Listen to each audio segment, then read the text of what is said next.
All right, welcome back, Prospect Live viewers. We are back with another 2021 MLB Draft interview. In the hot seat today, this is a big one, Christian Franklin of the University of Arkansas. Christian, welcome to the show. Hey, thanks for having me. Absolutely. Christian, I want to talk about 2020 in a nutshell. I know that things were a little bit difficult in the spring, obviously with the season getting shut down, but it sounds like you've had a pretty loud, pretty impactful fall. Talk to us a little bit about kind of the progress that you've made over the course of the summer and how you're taking that onto the diamond right now. Yeah, I mean, 2020 season was kind of a weird season. You know, we got, I think, 16 games in before we got cut off, and that was just kind of a weird experience, not being able to finish a year that I think would have helped me and helped the team have a lot of just like development to become better players. And I thought our team was really good as well. So not being able to finish out that season, kind of hurt us. But after the season ended, we went home for a little while, and then I didn't really know when I was going to be able to play again. And I ended up coming back up to Arkansas to play for a little while, played in the league down here. And then I flew out to California, Santa Barbara, and played out there under Coach Bill Pinchard with the Foresters. So after that, we flew back home, spent a little bit of time there, and then ended up coming back to Arkansas, meeting all the guys and having a few meetings with the coaches before we start doing like live ABs and working into scrimmaging. Great. Yeah, and, backing up a little bit there, you sort of mentioned it. I'm always interested to ask guys when they come on the show, sort of what was that like post-shutdown period like? I mean, were there things that obviously you're limited in terms of what your resources are, where you're at, where you're living. What did you sort of do baseball-wise to pass the time?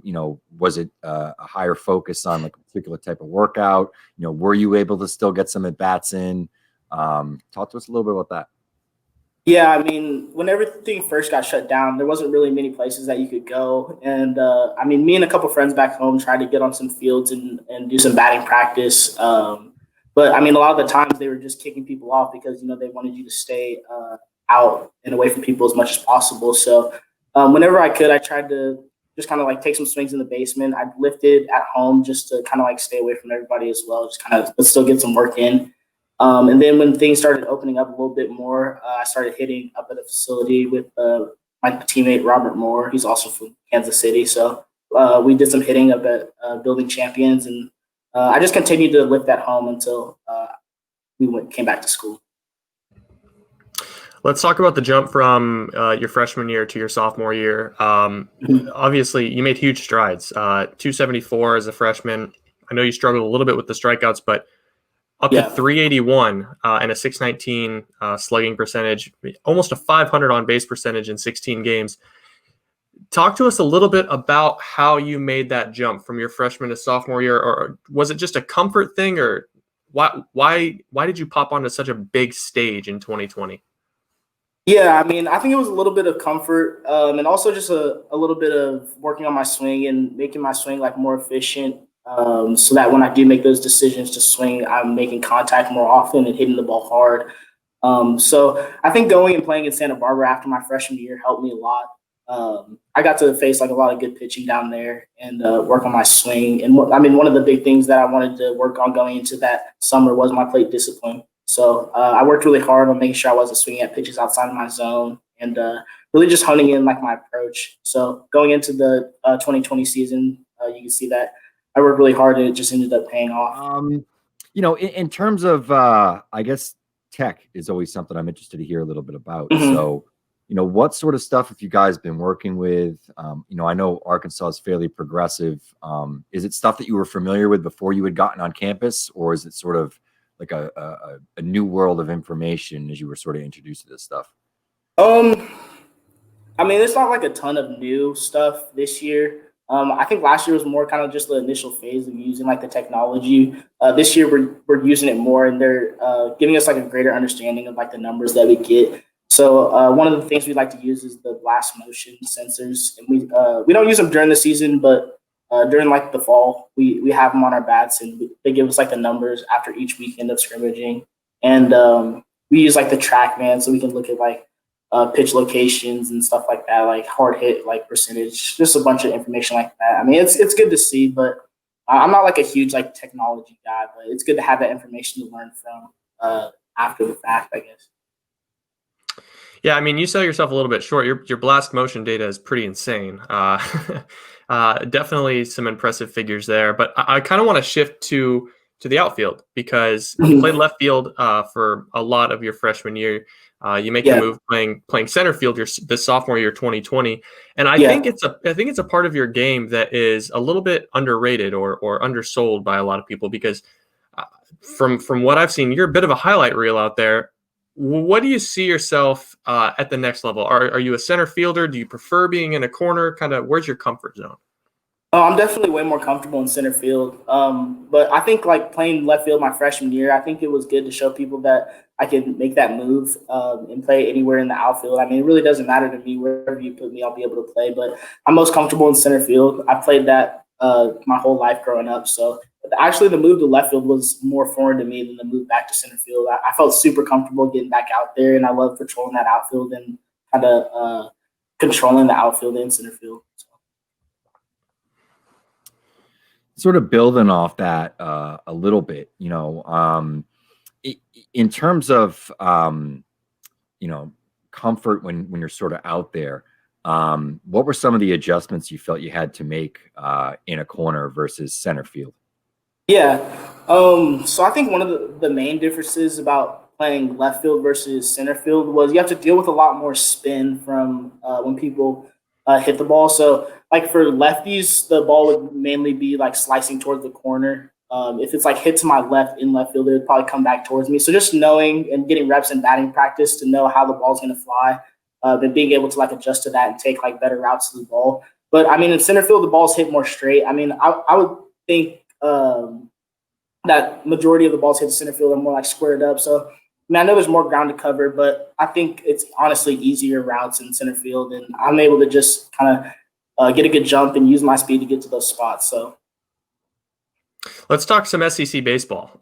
You've been, you got 80 games under your belt now, so a bit of a seasoned vet, if you will. You've seen some really good arms. Arkansas has got some really good arms. Is there a guy that kind of stands out over the last 2 years as maybe just having different stuff than the rest of the pack? Yeah, I mean, I'm not really sure what our season looks like schedule-wise this next year, but I mean, I'd love to get the chance to face a Rocker again. After like my freshman year, just like coming in as a freshman, I really hadn't seen like that velocity before. And so I think, his pitching kind of just like overpowered me a little bit. Honestly, my freshman year, I'm not going to play it down. That's just like what it was. But I'd love to face him again and kind of have like a rematch against him. I think that would be good. Just as a quick follow-up on that, because we've never talked to anybody about being in the box against Kumar. Explain it a little bit. Just maybe explain outside of just the velo why it's a different feel. Yeah, I mean, I faced him a while ago, so I can't really remember exactly what it was like, but I know he did a really good job of like tunneling his pitches. So like his fastball and slider came out of like almost the exact same spot. So you don't really get to like see it like pop up out of his hand. He has like a sharp bite on it. So I think that was one of the things that he did a really good job of while he was pitching and made him hard to hit off of. Great stuff. Sort of building off of that a little bit, I guess an additional follow-up. Outside of Kumar, and we know how big his stuff is, I'm sort of interested, two things, I guess sort of two parts. Yeah. What's the best breaking ball that you've seen, especially from somebody that maybe you were a little surprised that comes out of the hand and you're like, whoa, I didn't expect to see something like that. And the other one I'm sort of interested in too is what's the best control command profile that you've seen in the SEC? And really, I mean, you could certainly go outside of the conference play as well, but I'm interested to hear sort of those two perspectives because it's a different feel from Kumar, who just obviously has this huge overpowering stuff. Yeah. I mean, for sure, it's kind of a hard question to ask answer, I guess, because I didn't get to play SEC ball last year, so I don't really know exactly like who's each SEC guy's like Friday night guy or their best guy, but they can be guys that graduated too. Yeah, I mean, did Ginn get drafted last year? I know he had like a really good curveball. So I mean that was a good breaking ball. I remember facing him. So And I like his confidence. I always love to see a little bit of confidence on anywhere. Going to the Mets. Yeah. JT's been a dude for a long, long time. Yeah, I know he was good out of high school too. Yeah, for sure. I want to take a look forward because your name is pretty big now. It's getting a lot of headlines and things like that. I want to kind of direct it towards what is a fan base, whether that be Arkansas, future coaches, anybody that's going to be associated with Christian Franklin in the future. What are they getting in a ball player? What are they getting in a person? And kind of what's the overall package? How would you describe yourself?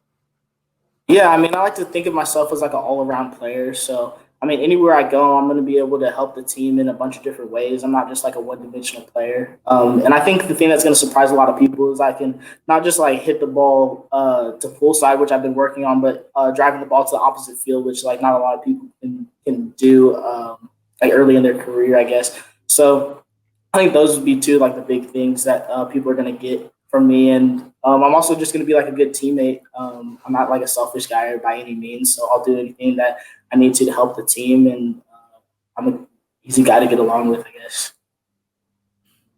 Good stuff. Conversely, what are the areas that you feel you got to work on most, or at least where your greatest focus is? In terms of your work? I would say the two things that I need to work on the most and just keep continuing to improve on are my plate discipline, keep cutting down my strikeouts and swing and miss percentage. And then also I want to improve on my arm accuracy in the outfield. I think I do a good job like defensively, like tracking down balls and taking good routes and everything. And my arm's strong, but I want to make sure that I'm more accurate so I can be like a complete 5-tool player. I got one last baseball question for you. In terms of the whole the 5-tool mantra, is there a guy growing up, or is there a guy now that you maybe model your game after, or you look up to, someone that's just revered by you? Yeah, I mean, I'm a big Mookie Betts fan just because like we're kind of similar in stature, and then he's just another power hitting outfielder. But I mean, I really look up to him. I got to meet him. He actually got me and my friends tickets to the Kansas City game, and we got to meet him after the game down in, I guess, outside their locker room. So that was really cool. And I'll always have an appreciation for him for doing that for us. I mean, I like watching him and Mike Trout, but I guess my favorite player of all time is Barry Bonds. Yeah, not bad. Yeah. That's a good favorite player to have. Here, my last baseball question, and then we'll wrap this up. Talk to us. You just came off of fall ball. Talk to us a little bit about within Arkansas, who are some of the guys other hitters you're impressed with, and you could sort of follow up with maybe some arms too that are out there dealing. Yeah, I mean, my friend in left field, Braden Webb, is going to be a huge key for us this year. I mean, honestly, I think he's like everyone likes to compare him to Mike Trout. I mean, you'll see his swing; his hands are crazy fast. So he's another power speed combo, and he's a great outfielder too. Tracks down everything. So I think he's going to be a huge piece for us this year. I'm really excited to have opens back behind the plate. You can't get a better catcher in the SEC. So having him back there calling games, that he's going to do a great job back there and keep those runners off the base paths when they try to steal on him. And I think another big difference this year is our pitching staff is just like overpowering this year. We have so much velo, and I think it's going to be like a whole different look from last year. So I'm super excited to see the jumps that we make on the mound this year. Absolutely. Yeah. And I think I speak for Joe too, that I think we both probably put Arkansas in that category of, I would say probably one of my favorites, if not my favorite, to win the national title. And a lot of it is exactly what you just said, experience behind the plate, a lot of velocity in the mound, a lot of talent all throughout the lineup and on the field.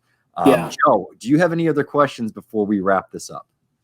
No, I mean, just echoing what Ralph said, we're both big fans of Arkansas, big fans of the modern tech, big fans of the progressive nature. I really think it's just the entire package as it pertains to a program for aspiring college baseball players. I do want to keep you on your toes with one last question, and I'll keep it inside the Arkansas bubble for you.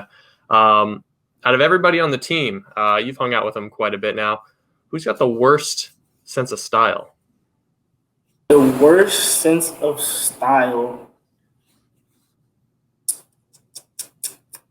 Man, Man, that's kind of hard. We actually got a few guys this year who like dress up like kind of good, but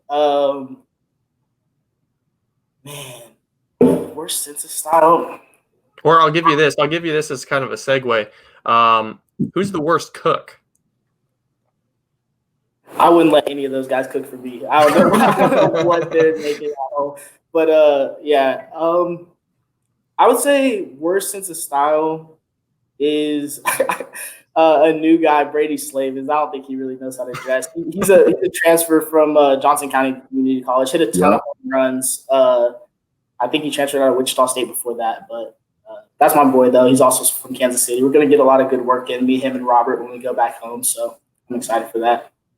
That was good. You saved yourself after insulting him right after. I like the compliment to follow up. He's a good guy. We're going to hang out a lot. I appreciate it. Well, Christian, it's a great interview, man. Thank you for taking the time to speak with Joe and myself and all the Prospect Live viewers out there. And good luck in your quest for a national title, as well as, moving up that board in the first round, somewhere in the top 10, maybe number 1. We'll see. Thanks again for your time. Appreciate it. Thanks, guys. Alrighty.